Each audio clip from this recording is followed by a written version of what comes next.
You can't have a band that plays with musicality and emotion if you are emotionless. I think by nature, we as musicians and music teachers, we feel things, so establishing that culture is really just be that person and in some ways stay out of their way. Let the kids experience it and be around, and then let them know you're there if you need them. Welcome to Director's Circle, a podcast featuring insight from music educators and school leaders discussing their philosophies on the administrative leadership of a comprehensive music program. I'm Doug Conrad, and today's guest is Mr. Frank Parker from Quakertown, Pennsylvania. So put down the horn, turn off the Dr. Beat, and let's begin.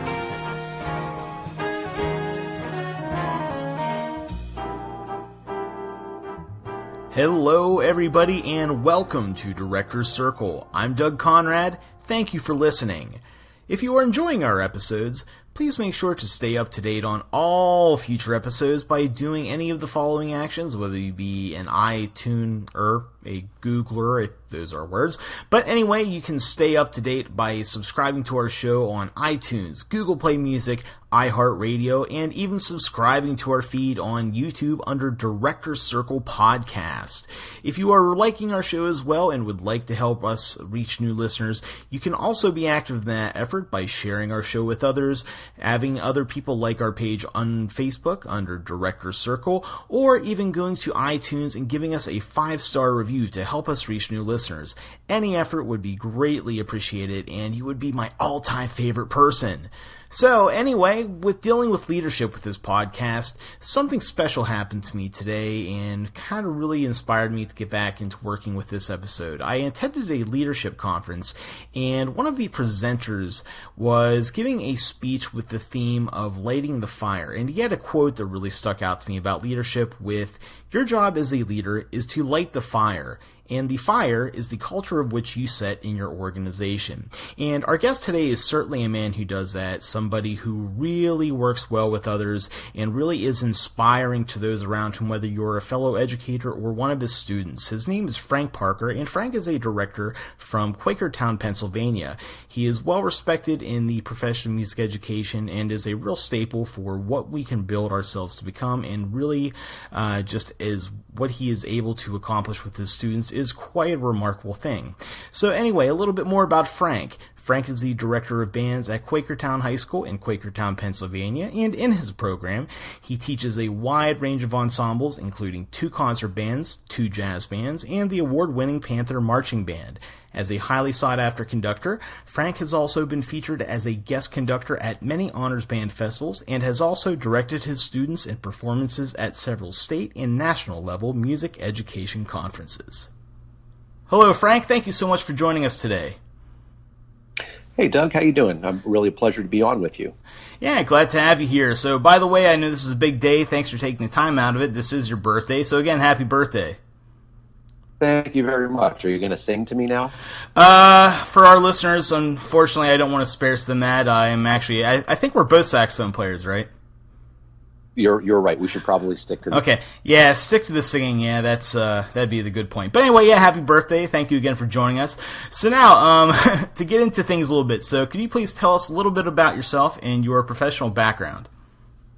Sure. Well, I'm in entering my 28th year of teaching this year, 16th as the high school band director at Quakertown Community High School. I originally went to college as a business major, believe it or not, and was going to be in marketing and advertising. Spent a semester at Shippensburg University and liked the education there, but I was really missing a lot of the music that I experienced as a high school student. Transferred to Moravian College and spent another full year as a business major. And finally came to that realization that I was a musician and I really needed to be doing it not just as an avocation, and I switched over to music. Managed to still complete my degree in the 4-year time frame, so a lot of January terms and summer classes and whatever I could do to wrap up on time, and finished with a piece of paper that said I could perform. So I wasn't an ed major at that point. So I actually ended up going back for another year and doing the ed credits after that. Student taught and just absolutely loved it, and very happy that I made that decision. You had asked about, previous to that, music was what defined me as a high school student and a middle school student. That's what I was involved in. Loved playing in jazz band and concert band, district band, all those good things. Saxophone player, as you mentioned before, and also was a doubler, clarinet and flute, and just played with a variety of bands as a kid in high school. So I actually worked at McDonald's for 1 month and then realized I could make better money and have more fun playing gigs at local restaurants. So, I've been playing and involved in music since, as long as I can remember. So, as you mentioned with the point when you were in college, as the time you were like in the business-oriented track, what was the real turning point, if you can remember, where you said, hey, music is really what I want to do, and what made you decide that career change? It's really interesting, I guess, first, why I didn't pursue music, because I knew as a high school student that it was what I loved more than anything. If I wasn't in a rehearsal or performance, I was practicing or I was listening, to the old vinyl, all the great old recordings, Miles Davis and Basie Band and all that. And I guess at that time, I just didn't feel that a career in music was viable. Was I going to be able to make a living doing it? Hadn't considered teaching as a high school student. I hadn't even thought about it. I guess my opinion was, after graduating, I will have spent 13 years in school. Why do I want to go spend the rest of my life there? So I was kind of in denial that music was what I should be doing. And as a college student, I was doing well enough with coursework in business, but it just wasn't something that I was passionate about. And I really came to that realization early on in my freshman year that I needed to be happy. So that's why I transferred colleges. I thought maybe the college was the problem. And as I got more involved in music and studying music with really good teachers at Moravian, it just became clear to me that music was where I should be. And also very supportive from my mother, who said when I had a talk with her during my sophomore year before I switched to music, she said, I knew you would figure this out. So she knew before I even went to school that, you're going to major in business, but you're not going to stay there. You're going to end up. So just really a lot of thought thinking and soul searching and experiencing the coursework and really seeing what was involved in business and finding out it wasn't for me. And once again, coming back to that, geez, if I love this and I'm good at it, why shouldn't I just be involved? So now to elaborate a little bit on your current career now at Quakertown High School, could you tell us a little bit about your programs, some recent accomplishments, and what types of ensembles you run there? Well, I'm the director of bands at Quakertown Community High School. We have one band director at the school, and he is me. So I run 2 concert bands. They're grade level concert bands. So I have a freshman band, which is approximately 55 students a year, and then a 10 through 12 symphonic band, which is around 100 kids every year. So there's roughly 150, 160 kids that play instruments at Quakertown High School. So there's 2 curricular concert bands. I run the jazz ensemble, which is an after-school group, which runs late September into April, May. And also the co-director of the Panther Marching Band, where we just hired a new assistant director, Strayer Middle School band director, Rachel Urquhart, who is one of my former students and is part of a sort of a chain of band directors who I think you're familiar with too. So she spent time working with Adam Gumbel, and she was at Westchester University with Andy Yozviak, and again came through our program. So she's my partner in crime with the Panther Band now. I've been 16 years, and I intend to stay there until they kick me out. I really enjoy working with the kids, and I'm very proud of the program. It's also my alma mater. Oh, that's an interesting point. So, kind of to elaborate on that now, as we had a previous guest, Joe Santinella, who was one of your feeder programs at Strayer Middle School. As you mentioned now, the new director at Strayer is one of your former band students and, like you, an alumnus of the program. So, could you talk a little bit about bringing someone new on board that's already familiar with the program, how you're working together, especially with the new director, to kind of head in that new chapter of your program's career? Well, first of all, it was a devastating loss for us to lose Joe because he's an incredible teacher, great person. He's one of my best friends. But the opportunity for him to move on to North Penn was just too good to turn down, and he's already doing great things there. So when you're losing somebody who's such a huge part of the success of the program, cares so much about the kids, and is just tireless with his efforts and the time put in. It's very scary. Are we going to be able to find somebody that's going to have the right philosophy? And it just happened that Rachel was in the area, was in a contracted position in another district, and had really kind of been preparing for a job like this for a long time. So I know her personally, and I know of her work, and I knew that she would be somebody who wouldn't want to just punch the clock and wouldn't want to just tag along, that she wants to be a leader in the program. And she's been with us for just a few months, and end of May, early June, until she was officially hired by the district. But she's already building really great relationships with kids and with parents. She is putting in so much time, and I sometimes am reminding her to pump the brakes a little bit, that things don't all have to be done in the first week or two. But she's another one she's really concerned more about big picture and making sure that the program is going to thrive and that the kids have the best experience. So I do believe that, having gone through the program as I did too, there is another somewhat emotional attachment where we want to see it preserved and promoted for future generations after we're gone too. Great. So now, to elaborate on that a little bit, some of the names you had mentioned, like Joe, or even Adam Gumble, who's now the director of athletic bands at Westchester University, you certainly had a lot of people working with you in your program throughout the past 15 or so years, and somewhat too, a lot of those people credit you as serving as a mentor. So could you talk a little bit about when you work with someone in your program like that, especially when they're maybe newer to teaching or even newer to the program, how you approach being a mentor for those types of teachers, that they can even, aside from their work in your program, go on to other areas and thrive? It's a great question. I really think back to my earlier days when I was teaching, and I think we all come out of college with these great ideas. We're going to take over the world right away, and we're going to do this, this, this, and this. And sometimes we just need to be reminded that Rome wasn't built in a day, as they say. And you really have to, the first advice I give to somebody new coming in, just kind of roll with it a little bit. Don't try to change anything. Get a feel for the kids and how they operate and what they like. Get a feel for how the parents are going to react. Get a feel for how admin is going to support. And on the other side of it, don't be afraid to try things once you're in. Don't be afraid to try something that they've never done before. Even as the director, I really look at people like Adam and Joe and now Rachel.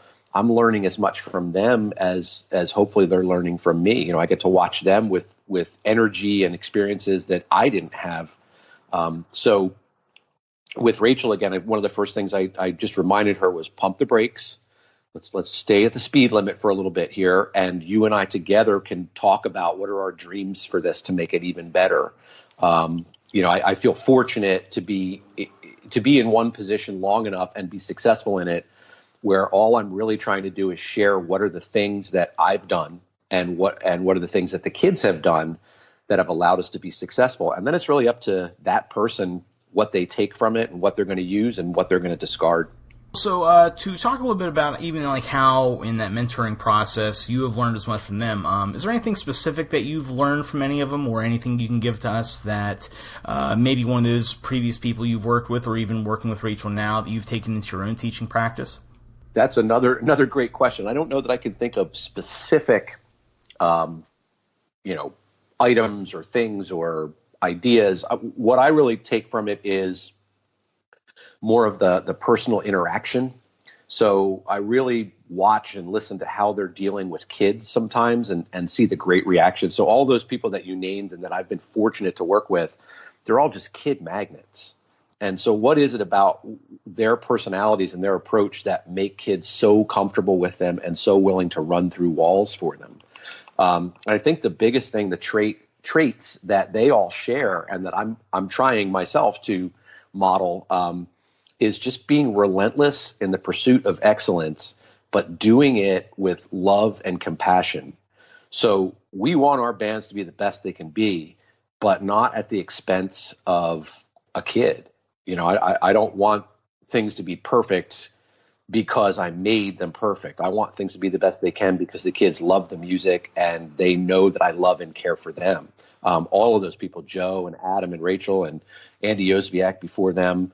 Gosh, it was just evident from the second they set foot in the classroom that they love kids and they love making music with kids.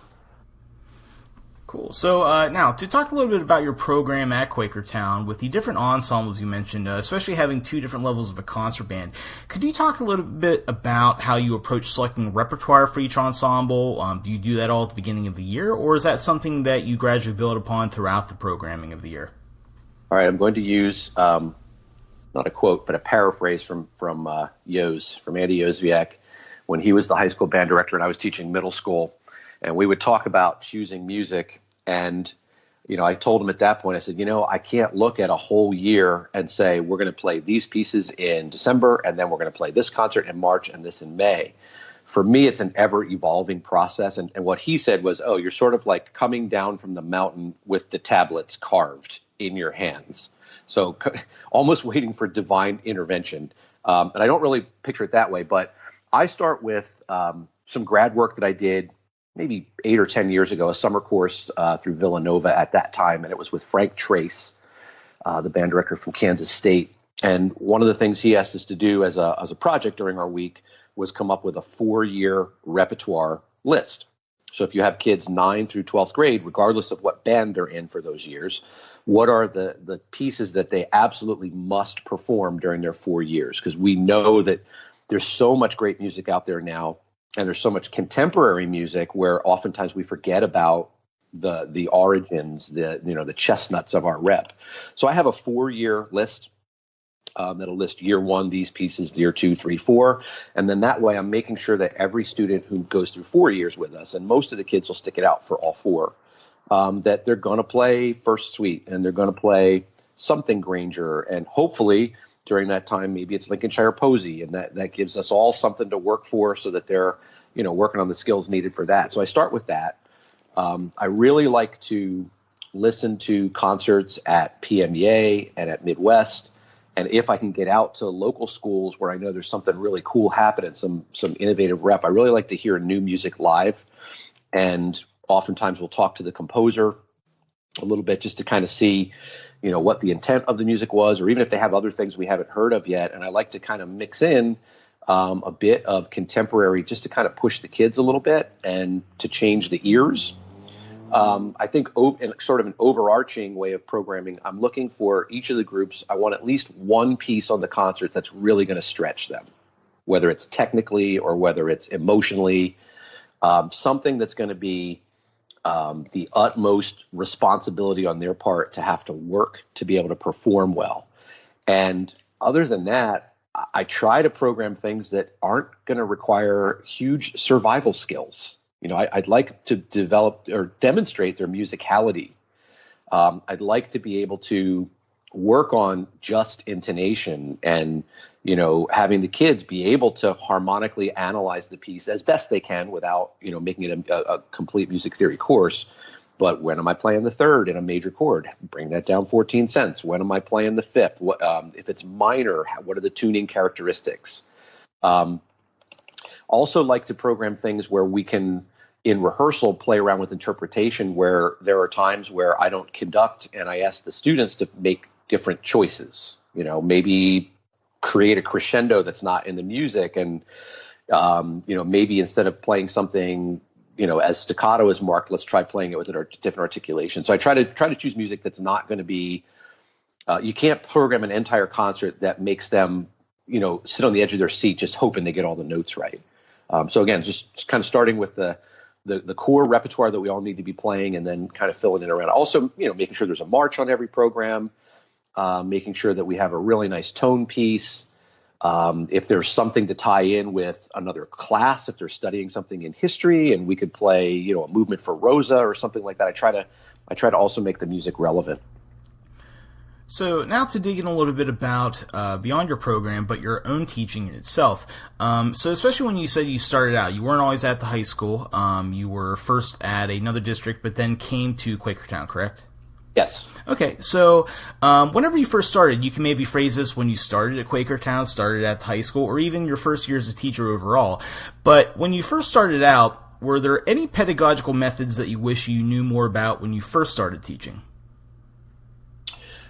Absolutely. It's one of those things. If I knew then what I know now, I've had the opportunity to go to the PMEA conference almost every year that I've taught, and Midwest all but 2 years that I've been teaching at the high school.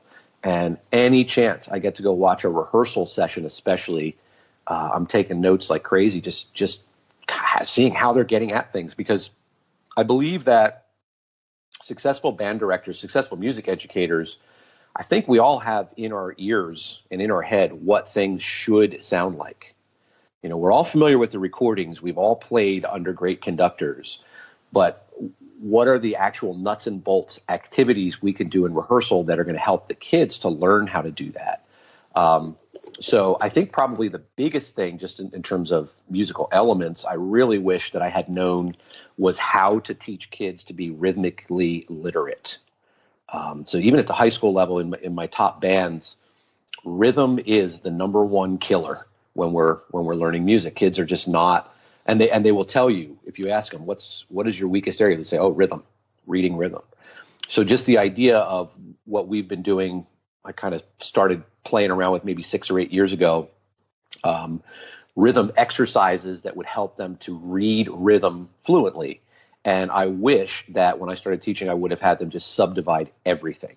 So write out subdivisions. I mean, the 8th note is key to everything, or the 16th note, or whatever your fastest bass rhythm is. And so we'll do things now where we have rhythm sheets that I actually got from Alex Kaminsky, who's at Stoneman Douglas now, but when he was at Lincoln High School in Florida, I saw his band play at Midwest, my first Midwest, and I was just blown away by what they were doing. So I saw him at the exhibits, and I said, can you just tell me how? He's like, well, how what? I said, how did you do that? That was incredible. Everything about it was incredible. And he spent the time with me, half hour, 45 minutes, just kind of filling in the blanks a little bit. And, even at that point, 16 years ago, I knew rhythm was the weak link in my teaching. And so he gave me these 3 rhythm sheets that we all get them from somewhere else, but he put his own version together. And then I just kind of learned how to use them for myself, where, the kids are constantly counting the pulse, not the beat. So we're counting the 16th note pulse if there's a 16th note subdivision. And we do it on those sheets through 4 years of instruction with them. They get through 3, from a beginning to an intermediate to a very advanced sheet. And then we transfer it to our music. And I wish that I had known that when I started, because I think I could have better prepared kids when I was teaching elementary and middle school for their next level, if I had done that. There's so many things that, just what I've been getting more into recently. We've been using the Inside the Circle ensemble method, which was developed by the Harloff brothers, Carolina Crown kind of stuff, and just the ideas of how to create really great balanced chords, which, again, 20-some years ago, had I known this information, I knew what my ears were telling me, but I didn't know how to get to it with the students, I could list 100 things, and if somebody ever wants to sit and have coffee or some other kind of beverage at a conference sometime, we can share all kinds of ideas. But just watching how other groups are doing it and what those directors are using, and I'll find one thing that I can add to a rehearsal, and I've collected those now over 27 years, 28 years. So now to talk a little bit about your program, to elaborate on that some. With your program, you are well known for having success, or student success, I should say, on the marching field as well as in the concert hall. So with having a very well-off program for a long number of years now, have you seen any common elements that you feel contribute or may contribute to the success of any music program? It doesn't matter whether it's on a field or whether it's in a jazz setting or in a concert band or even solo. Great music is great music, and how we approach it should be the same. So we try to play the same way outdoors as we do indoors. We structure our warm-up and daily drill to feed into great playing. So the skills come first and then the rep, and it's the same things for marching band. So we've just completed our summer pre-camp sessions with our students and start camp next week. And all summer long, we've been introducing attack and release exercises and balance exercises and technique exercises and articulation, and they're exactly the same exercises that we use every day in our curricular bands. As far as just approach by staff, in marching band, the thing that's so different is you're dealing with 5 and 6 and 8 and 10 additional adults. So it's not just one voice. So we meet as a staff and we talk about what is it we're trying to accomplish, long-term, short-term, and how we're going to do that. How are we going to deal with it when kid, Z isn't in the form, or when kid A it didn't practice that week? How are we going to do it so that they're not getting different messages? And again, they're kids. I look at it, as a father, I look at it like, how would I like someone to be talking to my child if they were wrong about something? I'd want them to be treated with respect and nurturing and love. And so with our staff, we really talk about that. And it's no different in a concert rehearsal from a marching rehearsal. Musical objectives are the same. And to me, it's music education. It's not marching band or concert band.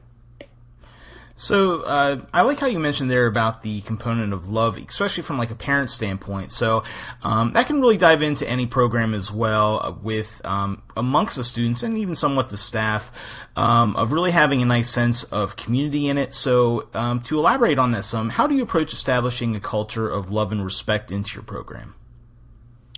One of the things, honestly, is to be hands-off with some of it. So the kids, as we all know as band directors, the band room is their favorite place to be. And they want to be there 24/7. And oftentimes we have to say, look, I could just say turn the lights off when you're done, but I can't leave you here by yourself. We're going home now. So I make sure that whenever possible, and even if I can't be there, that there's an adult around so the kids have a place where they can go. And so they have a safe space. There's a lot of conversations that occur there that are really the kids' business. So I don't try to mess in things. But if I hear somebody struggling, I'm not going to interrupt their conversation. But maybe later that day, I'll see that student in the hallway, or they're coming to get their instrument at the end of the day. And I'll just pull them aside and say, hey, look, if you need me, I'm here. So be available for them. Don't just tell them you care, but really care about them. And I think one of the things that, not just music kids in general, they can tell when you're not for real. They can tell when it's not genuine. So love your kids. Look at them as you're in a very important role, parenting role for them. Oftentimes they see us, our band directors, more than they see their own parents. And, so care about them. Ask how they're doing. Not just when they're struggling a little bit. You hear of things. Kids are involved in other things outside of your program. Take the time to talk to that kid. Take the time to make an announcement in your rehearsal. Hey, did you hear Matt just bowled a 300 in bowling? Way to go, Matt. And everybody cheer. Just have that, honor their accomplishments, be there for them, be available. You can't have a band that plays with musicality and emotion if you are emotionless. I think by nature, we as musicians and music teachers, we feel things, so establishing that culture is really just be that person, and in some ways stay out of their way. Let the kids experience it and be around, and then let them know you're there if you need them. Yeah, that's a really cool approach, because a lot of times people will sometimes give comments of being the main source of that culture, which can be fine, but it sounds like you're trying to go for an approach of more being a facilitator and then stepping out of the side, correct? Yes, yeah, you can't make them do anything. You can create an atmosphere where they learn to make those choices. Yeah, it sounds definitely great, especially creating that opportunity for them to then be proactive in that type of culture as well. That's a really different perspective than I've ever heard before, so really cool. So now, to kind of expand on a little bit beyond the programs and more into our teaching careers. Anyone who's been in an in-service, probably especially in the last 5 years, or somebody that'll read the typical EdUtopia article that comes up on Facebook once in a while, a big topic that's really come about in professional development, especially in the past few years, is avoiding burnout and sustaining longevity in a career. So, as far as that, would you have any advice, even specific to music directors, about how to sustain a happy and balanced longevity to their career? Yes, I do. I know that we all go through challenges. I feel like anybody who's talked to me at any of the conferences, knows, how's it going? I always have like death of the program type news for them. Well, here's just what happened this year, and we don't know if we'll continue. And so what I've learned is, first of all, when there are changes that appear like they may devastate your program, all you can really do is be proactive and continue to do your job. Do your best with the kids. Just because someone else doesn't understand the impact of changing a schedule or reducing staff or cutting your budget, that we have to do the best we can to still make sure we provide the best experience we can for the students. And so that would be the first thing. We worry about it. We worry about, well, what's it going to look like in 5 years or 10 years if these kinds of things continue. As long as the kids have access to it, and as long as we have the ability to teach well, that's what we do. And the end result of that, so the process is always more important than the product. But when you look at the product, as long as you're sticking to your process, it doesn't matter what else is going on around you, unless you don't have access to the students anymore, unless their schedules become so conflicted that they can't schedule your class, just in terms of what to do to kind of get away from the stress and the pressure. I mean, I'm doing it now. I went away. We had actually rehearsal last night, and Rachel, even though she's new, is so good. I said, hey, Rach, would you mind if I just want to get away for a couple days before camp? It's the last time I'm going to get away until Christmas. And for me, just to get the golf clubs and head north and not really have a plan for a couple of days. So, I have interests such as playing golf, and I have family, and I have, things that are not teaching related. So I think there's times where you need to unplug and get away from it a little bit. I've also found that attending workshops and other concerts, Midwest is this oasis in the middle of our year. So no matter what you're feeling in your program, what stresses you have, you go to Chicago and you have all of these other great educators who are there to learn, get better, and you kind of energize and recharge from that. Sometimes thinking about ways you can teach better rather than the obstacles that are in your way. I think that really can be, restoring. Just a couple other little things I noted about, we're in it together with our students. So in a lot of the challenges we've had where, we've had people find a job in another district or we've lost positions or any of that, share your feelings with your students. And I'm not saying go into like your concert band, your biggest band in school and vent, but there are kids who sense when you are really stressed, and you need to lean on them a little bit. You need to share with them and say, guys, I'm really concerned because of this and this and this. And most of the time they'll kind of talk you through it. They'll remind you, yeah, you remember 2 years ago we had the same thing, and guess what? We're better now. So I think that the kids have a much shorter memory about this kind of stuff than we do. So share it with them. And also don't be afraid to be honest with that person or group of people that you perceive as threatening your program. Maybe the school board doesn't understand why it's important to have that extra 10 grand in your transportation budget. So go to the board meeting and speak. Talk to board members offline, and don't be angry and unprofessional about it. Be diplomatic. Share with them what it is you need and why you're concerned about it, and then offer to work together to find other solutions. Here I am 16 years at the high school where I had really only planned to do 4. I was going to do like a stopgap after Andy Yozviak left, and had my whole plan. And 16 years into it, gosh, there's times once a day where you have to question, am I going to keep doing this? And I found ways through these things I've just talked about just to come back the next day and I'm ready to go. For sure. So now, aside from like how we've just kind of talked about, ways to work around those kind of stresses and all that kind of stuff, but especially with educational trends in the past 20 years, and some you've kind of mentioned, and there are other ones as well. But another area where there's a lot of stressors in schools, especially now with student mental health and student success built into that. So working now, being a veteran teacher, are there any specific things that you've noticed over the past few decades that may have added to that additional stress for not only teachers but students as well? I think if you walk into any faculty room or any classroom and you ask a teacher, are things different? Are things really different now than they were 10 years ago or 20 years ago? Everyone would tell you yes. I feel there is just an unreasonable amount of stress and strain placed on our students to take every AP course possible. And there's such high stakes attached to their test scores, which really don't have anything to do with them. So the students do feel the stress and the teachers are stressed because our evaluations now are, some component of our evaluation is based on your building's test scores and your district's test scores. So schedules are altered, access to kids for pullouts for lessons, all that is much more difficult because people are fighting for their jobs. Kids feel, for my class, for example, we don't have an honors weighted band. Now, our superintendent has been talking with me about trying to find a way to do that, which I appreciate it. But I have kids who come to me every year and say, I don't think I can take band next year because I need a course that's weighted.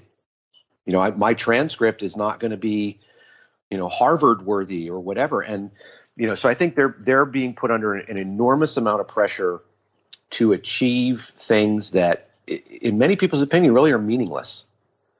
Now, I'm not saying don't take AP courses because there are some really great courses that are going to feed into what that student's interest might be. But there's no reason you should have to take every AP course. And there's no reason that people should be telling you, if you don't take this AP course, somebody's going to pass you by along the way. So I see a lot of that for kids. I think the finances of college, there's kids that get to that junior year and senior year, and they're really concerned about how they're going to pay for school. And are they going to be an enormous amount of debt? And I think parents also that way.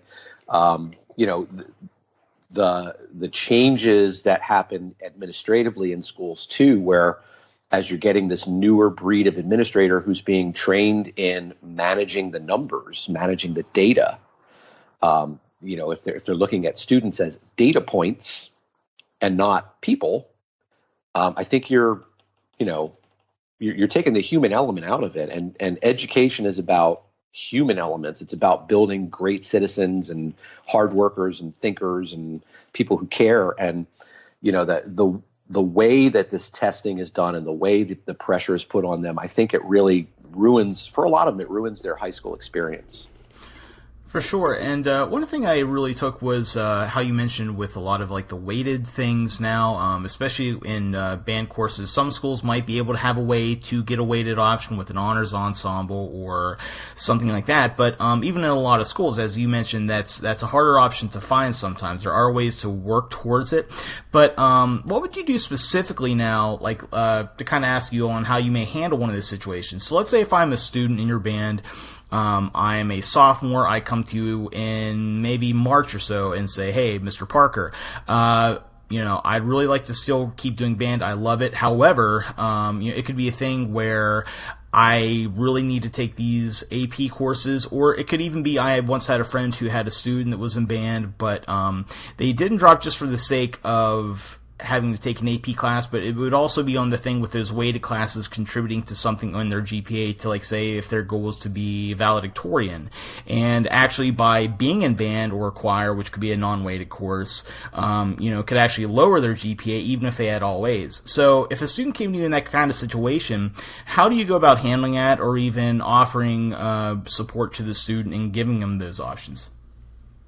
There are a good number of studies that are available, and I actually see them oftentimes on Twitter or links on Facebook where people have copied studies from Harvard and other, well-respected institutions that talk about the fact that all of those APs really don't contribute to greater academic success, and that colleges are really looking for well-rounded students. So, there's a lot of research that shows that colleges are looking at continued participation in band as showing someone that is able to focus on something over a long period of time, that has the time management skills, that has the interpersonal skills to work in a group.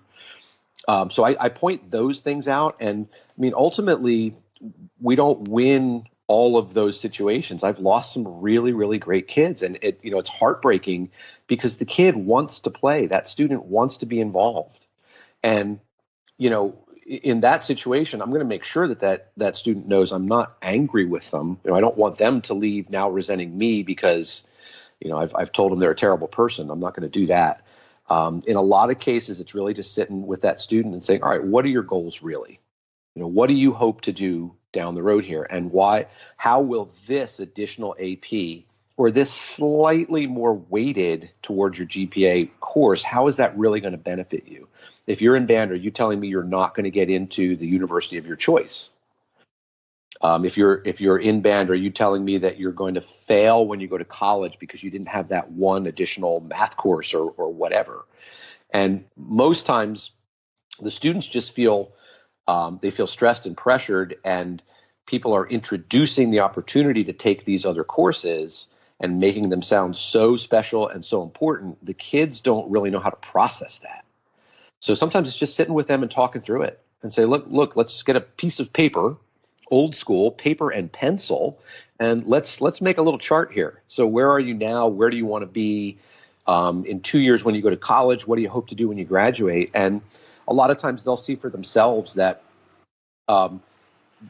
that they really don't need to take that extra course, and they're really going to be happier and better off taking band. Also, I'll talk with parents and I'll talk with guidance counselors and see what we can do. Because, there are instances where that student really might need to take that other course. So I'm not saying that it's never for real that somebody needs to take that, but I want to find out from that guidance counselor and from those parents, what is your real reasoning for this, so that they're not making a bad mistake. I've had a lot of kids come back after playing freshman, sophomore, junior year, and if they haven't played their senior year because of a scheduling conflict, they'll come back their first year of college and say, boy, I really wish I would have played. I missed it, and now I don't have that same opportunity. I should have done it. I feel for the kids in that instance. I try not to make it personal, so that kid's not asking to leave my program because of me. So I want to try to be supportive, and I want to try to counsel them, and I want to try to give them the information so that they can make an informed decision. Yeah, definitely. It's a really cool approach how you kind of put it into helping them see the bigger picture there. So now, to kind of talk a little bit we've talked about the longevity of a career, or even what can contribute to stresses that can affect longevity, but also with music programs too, in their durability, they can be affected by certain factors, as you mentioned, whether it be budget cuts, administrative changes, or even things like staff reductions. So even not to those topics particular, or even to things of the like, how have you been able to sustain a thriving music program when dealing with these types of factors, especially over a wide number of years now? That's another great question. I think the biggest thing is just remaining focused on the mission of the program. So we all need to have a mission statement for our overall program, for each ensemble. What is it that we represent? What is it that we want the kids to leave knowing how to do and understanding? So I remain focused on the mission, developing well-rounded, thinking, caring, problem-solving students, and staying focused on that and staying focused on the kids gets you through a lot of tough times. And again, what I've learned is, regardless of what challenges we've dealt with, our department used to have 17 teachers in it district-wide. We now have 12. And in those 12, one of those has now been dedicated to start a new string program a year ago. So we have much less staff. The scheduling for the younger grades is really difficult. So kids are coming with maybe a little less experience. And what I've learned is I show up with a plan, and I'm passionate about what I'm doing. The kids want to learn, regardless of what other changes are going on. And that's why we teach. We want kids to be interested in being their best and in learning. And so that's probably what's kept our program, not just afloat, but hopefully improving year by year, finding something we can do better than we've done before. Stay true to the music also, the art form of making music, and, don't make concessions in what you're allowing the kids to do as players, because maybe there's obstacles there. You have to stay true to the music, and what your ears are telling you, you have to learn how to convey it to the kids regardless. And I'd say probably the final thing we all need to learn how to be diplomats. We all need to learn the politics of education, and we have to learn when to, maybe ask for a favor from somebody in exchange for something else. Like, hey, we could get the band to go and play for this opening of such and such store, which would help us, really reach out to the community. Maybe somewhere down the road, maybe you could help us out with something, And so sometimes it's a little bit of, sort of almost like trading a little bit, some things for others, but learning the politics, learning who your allies are, and I don't want to say enemies, but if there's people who don't see the things the way you do, you really need to learn how to sort of reach them on that community level, a little bit of politics. You can't just throw your hands up in the air and say, I can't believe that they're not just giving me everything I want. I think you have to learn how to play a little bit of the game. For sure, I definitely like that diplomatic approach you had mentioned too. That's definitely something that starting out as a new teacher, I definitely had a hard time learning with that political side of it as well. But anyway, now to get into some questions that we ask with all guests now. So specific to your program at Quakertown, could you tell us about one of your favorite rehearsal tactics, whether it be in marching band or even in concert band? All right, I'll give you a couple, and I'll be brief with them. Number one, there's always a metronome through speakers to start rehearsal in the band room. And I learned that more from the marching end of it because we have met on the field all the time as we're learning things. So metronome starts every day. I choose a tempo that's good for warm-ups, but also may feed into repertoire we're working on that day. So the kids really, that tempo control becomes ingrained. Also allows me, through Bluetooth, I start the metronome on my phone. I can then take attendance if I need to, deal with an instrument issue or an administrator comes to see me. They're playing every day because of the metronome. So I think that saves a lot of time and also has a musical benefit. Second one, silent rehearsal.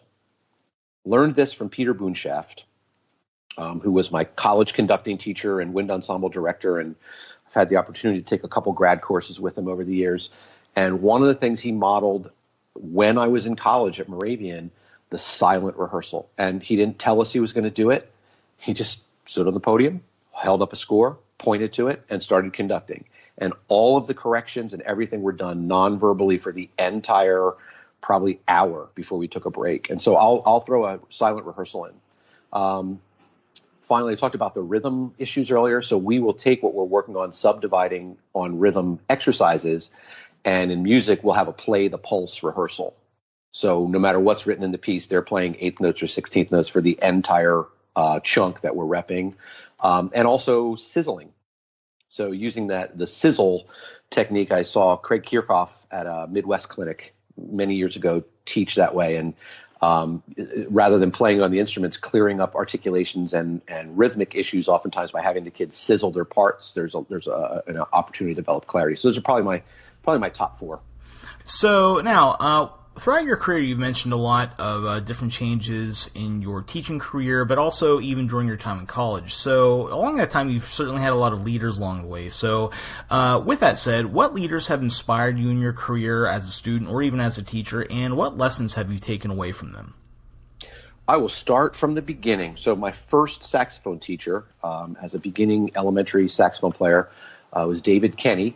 And he was also the high school band director in Quakertown. So I had him for 2 years in elementary school and then studied privately with him all through middle school. And then he was my high school band director. And so he inspired me in a lot of ways. First of all, great musicianship. His ability on multiple instruments is just off the charts. He's at this point one of the first called jazz pianists in Philadelphia area, in addition to being a great tenor sax player, clarinet player. So he inspired me to want to be great on my instrument from the first day that I played it. He also took an interest in me personally, just, knew my family a little bit and knew my dad had been killed in Vietnam and, knew, it's my mother raising 2 kids, by herself. And he just took an extra interest in me from the very beginning, which as a 5th grader or 4th grader, you don't necessarily know that. But as I got older and we became friends, it became evident to me that developing that close personal bond was kind of what inspired me. So that's one thing that I try to bring to my teaching. Peter Boonshaft was my wind ensemble director at Moravian College and my conducting teacher. And most people who are going to listen to your podcast know of Peter and have seen him conduct or have gone to a workshop. With him, I just learned relentless pursuit of making the score come to life. The composer wrote things a certain way, and if there's an accent there, it's got to be played this way. And he also did it in a very caring and loving and nurturing way. Also with him, one of the things he talks about in one of his books, develop a personality that they won't want to cross. So you're not actually a mean, nasty person, but you want them to not ever want to intentionally do something to ruin a rehearsal. And that doesn't mean, you're not allowed to make mistakes, but, he talked about develop a personality that they won't want to cross. And also from him, just,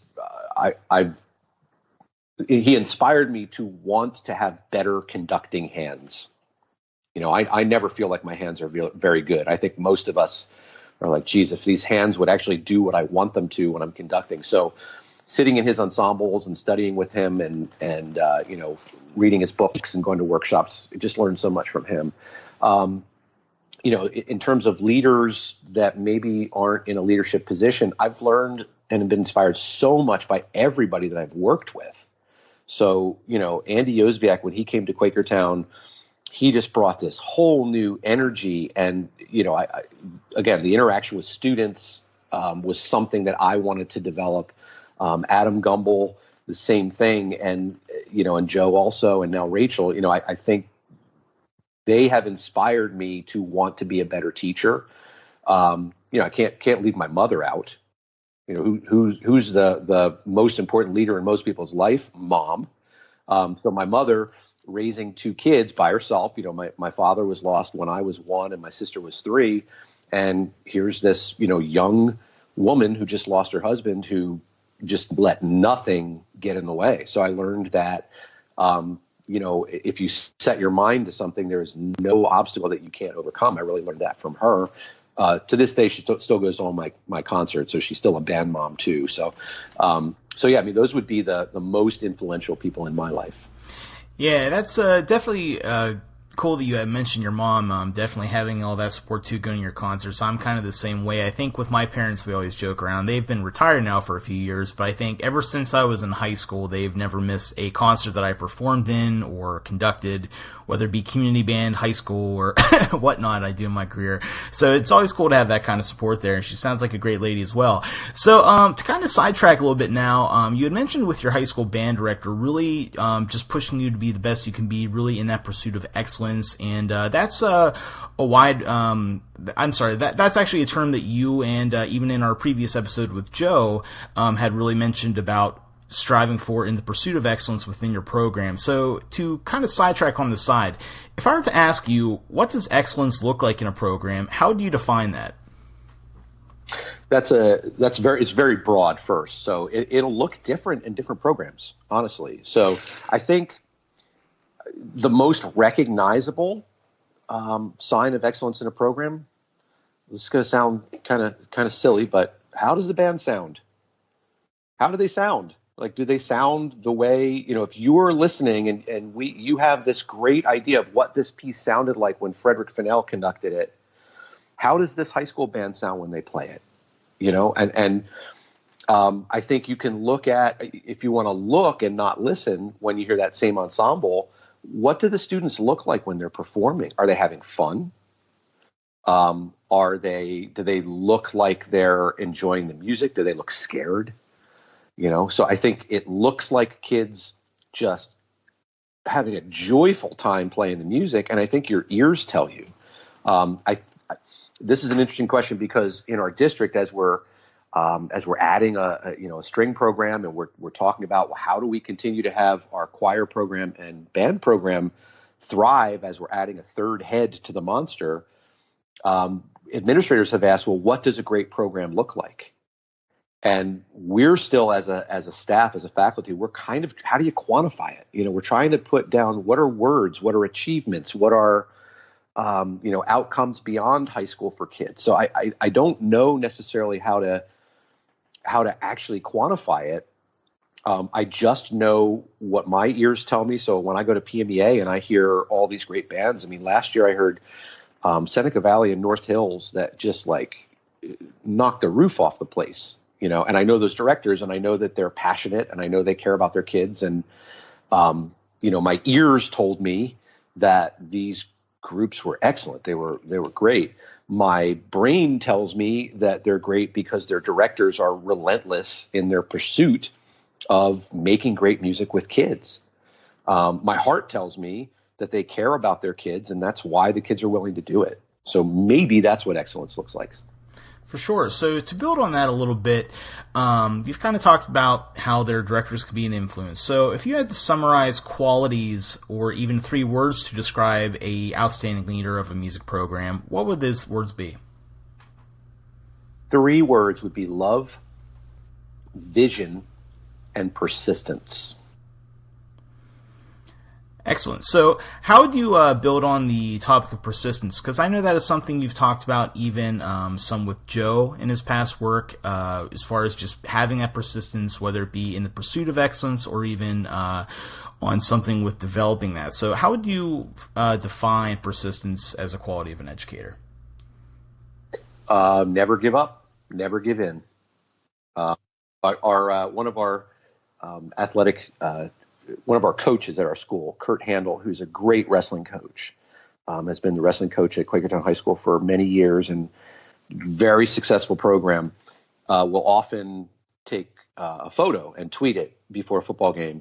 And, there's one time famously where on Facebook, there were band directors all over the place, like saying, "Oh, it's raining so hard. I can't believe they're making us go to the game tonight. It's not fair, all this stuff. Well, we're not even going to take our instruments. We're not wearing uniforms."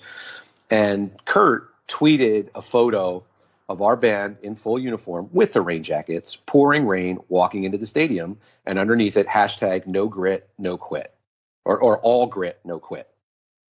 And so I think that, you take what's handed to you and you do the best you can with it. I mean, you're going to have days where you feel like you lose, but if you show up the next day and your goal is developing great individuals and great people and making great music, I think you're gonna get there. You have to keep your eye on the prize. For me, if my band doesn't sound excellent, then I'm not doing my job. I have to hang in there and do everything that I can do to help the students be the best they can be. For sure.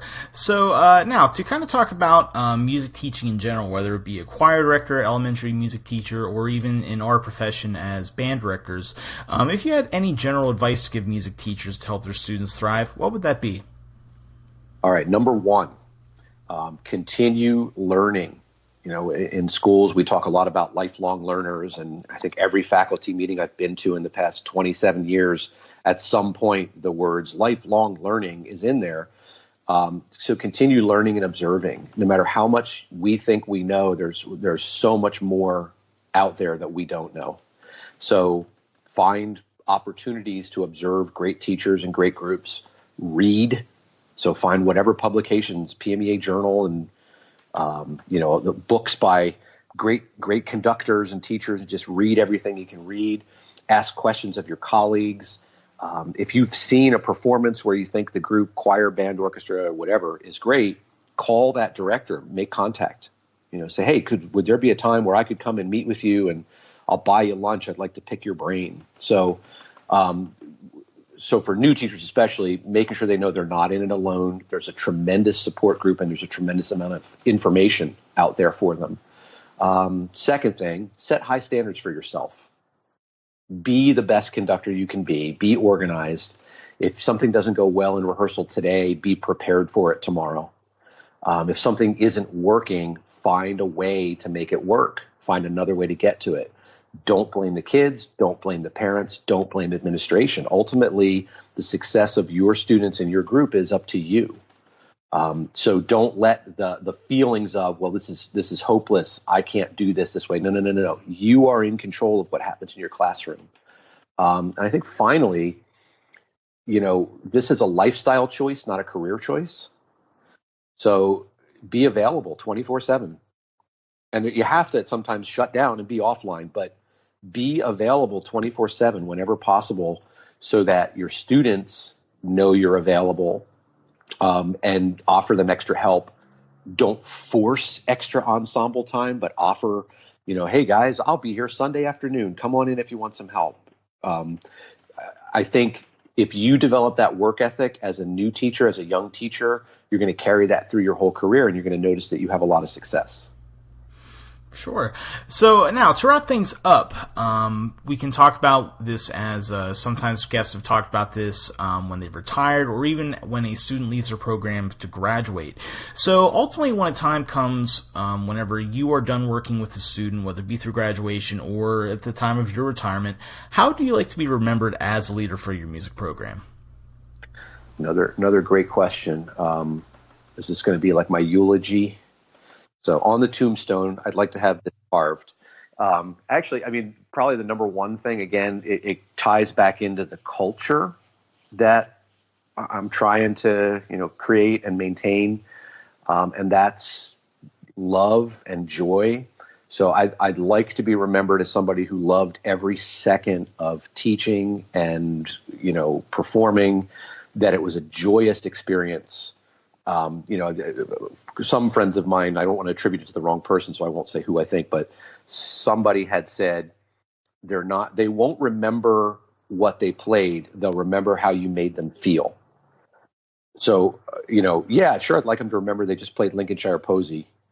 But I'd like to be remembered as someone who created an environment in the program that allowed kids to just feel great about things. Never give up, never give in, maintaining high standards, no matter what was going on around me in the program, that it was more about the program and not about me. And I'd like, hopefully, that when I'm done with this in a few years, that it's in better shape than when I took over. And when I took over, it was in great shape. So I'd like to be remembered as somebody who was a good steward of the program and left something meaningful there for the next person. Great, Frank. So I definitely liked how you mentioned about remembering how they played and how they felt. Definitely a big part of any program. So now that wraps up for our interview. I'd like to thank you again for not only taking time during your vacation, but especially on your birthday to take the time to speak with me and create this podcast for our guest. It has been a very great discussion, and I know people enjoyed very much. So just thank you very much again, and all the best to you on your upcoming school year. Thank you, Doug. Really appreciate the podcast. I think this is a great thing that you've created, a great resource for educators all over to be able to check in and hopefully find some common ideas with the rest of us. Thanks so much for having me. Glad to have you here. Thank you again, and happy birthday. Thank you. This concludes our episode. Many thanks to Frank Parker for sharing his time, wisdom, and insight on what it takes to have longevity in a successful career and to lead and guide a thriving band program. If you enjoyed today's episode, please make sure to check us out on Facebook and like us under the page Director's Circle, and to also head on over to iTunes and Google Play Music and subscribe to our show to stay updated on all future episodes. This is Doug Conrad saying thank you for listening, and be sure to tune in to the next edition of Director's Circle.